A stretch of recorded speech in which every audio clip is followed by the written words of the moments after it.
కర్నూలు జిల్లా మద్దికెర మండలం పెరవలి గ్రామంలో వెలిసిన శ్రీదేవి రాజ్యలక్ష్మి సమేత శ్రీ రంగనాథ స్వామి వారికి ఈ నెల 10వ తేదీన వైకుంఠ ఏకాదశి ఈ రోజును పురస్కరించుకుని విశేష పూజలు సేవలు నిర్వహిస్తున్నారు. వైకుంఠ ఏకాదశిని దీనిని ముక్కోటి ఏకాదశిని కూడా అంటారు. శ్రీ మహావిష్ణువు నిలవైన ఏ వైకుంఠంలోని వాకిళ్లు ఈ రోజునే తెరుచుకుంటాయి కాబట్టి దీనిని వైకుంఠ ఏకాదశి అంటారు. దక్షిణాయనం ప్రారంభం ఆషాఢ శుద్ధ ఏకాదశి నాడు పాలకడిలోని యోగి నిద్రకు ఉపక్రమించిన నారాయణుడు కార్తీక శుద్ధ ఏకాదశి రోజు మేలుకుంటారు.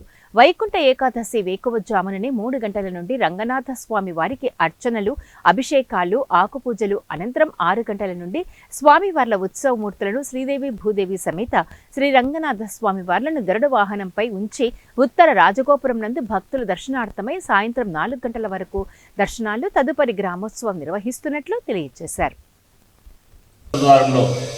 భక్తుల దర్శనార్థం ఉదయం 6 గంటల నుండి సాయంత్రం 6 గంటల వరకు, సాయంత్రం 4 గంటల వరకు దేవాలయ ఉత్తర ద్వారంలో స్వామివారి వేంచేపు చేయడం జరుగుతుంది.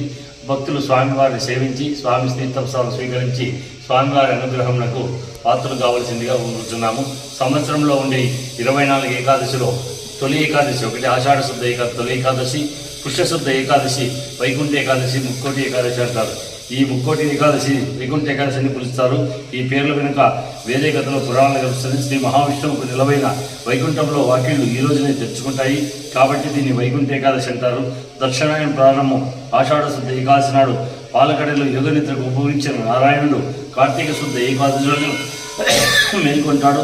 ఇలా మేల్కొన్న స్వామిని దర్శించుకోవడానికి పుష్యమాస శుక్ల ఏకాదశి నాడు ముక్కోటి దేవతలు వైకుంఠానికి చేరుకుంటారు. అందుకని దీన్ని ముక్కోటి ఏకాదశి అని పిలుస్తారు. భక్తులు అతి పవిత్ర